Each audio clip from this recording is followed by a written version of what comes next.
Hi, Felipe. How you doing today? I'm doing good, Mike. How are you? Good, good. Listen, thank you for coming over, visiting, and taking a few minutes. No problem. I just want to talk a little bit about you and us and the foundation, and you remember when we first met?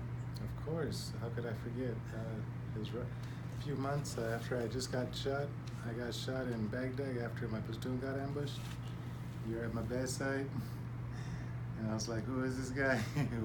What does he want?" Yeah, we were just getting started at that time, and I didn't, that was the first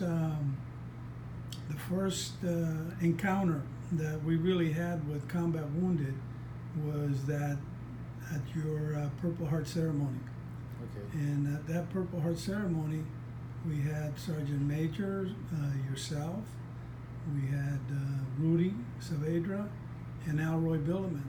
And I'm happy to say that all four of them were still my friends today, so maybe we've done something right. I would think so. Yeah.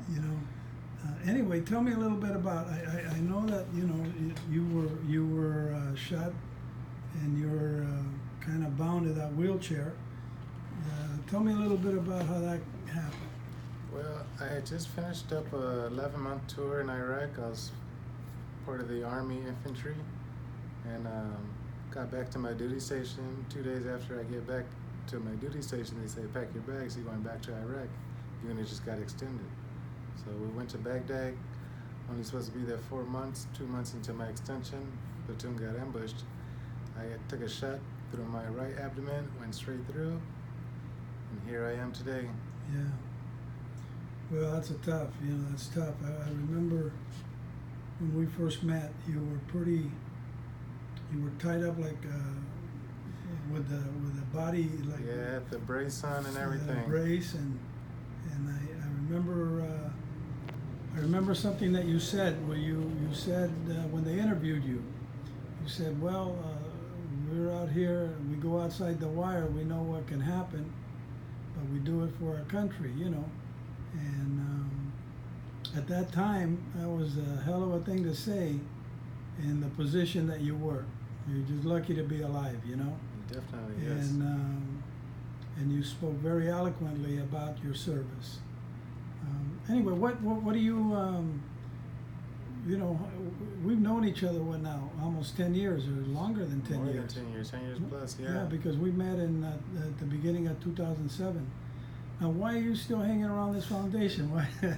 Why are you still hanging around with us? I do consider myself to be a loner, but surprisingly, this organization, our foundation, just makes me feel comfortable in the environment.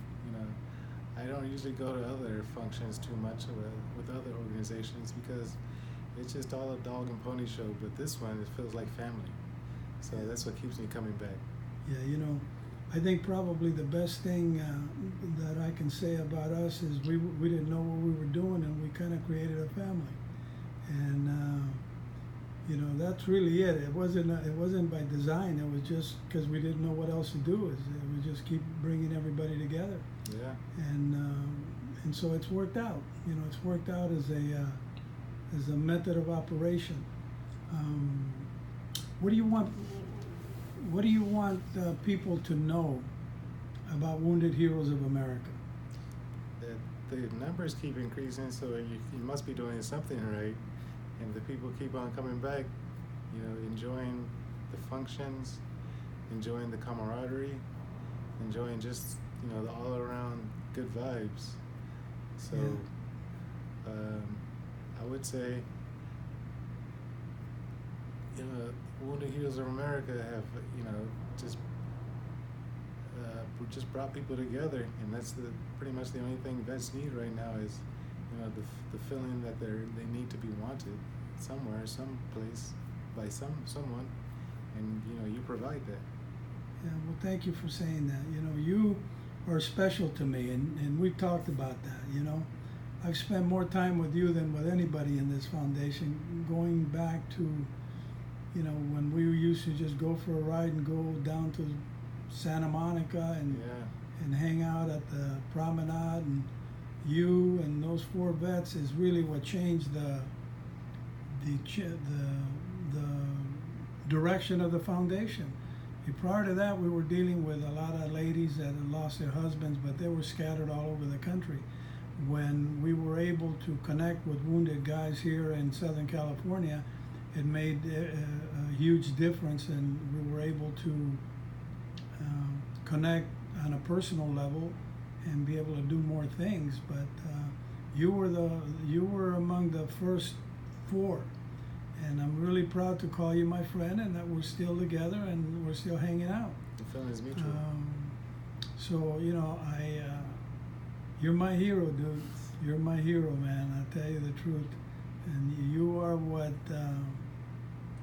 makes this country great. And I know that's hard to hear, maybe sitting in a wheelchair, you know, but you're the best that America has, and I really appreciate you, and I appreciate your service and your family, and thanks for sitting down and chatting with me. No problem. I appreciate you.